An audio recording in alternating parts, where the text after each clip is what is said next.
ఏ బాటైనా పర్వాలేదంట, సమయంతో సాగటమే మన సింపుల్ సిద్ధాంతం.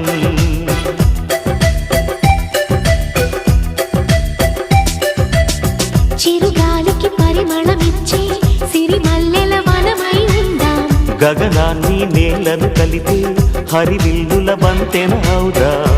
ఆనందం అంటే అర్థం మనమందా, ప్రతి పూట పాటై సాగే హుషారు సరిగమలో. ఎన్నో ఎన్నో రాగాలుండే సంగీతం కాదా, చల్లకి నవ్వుల కేరింత.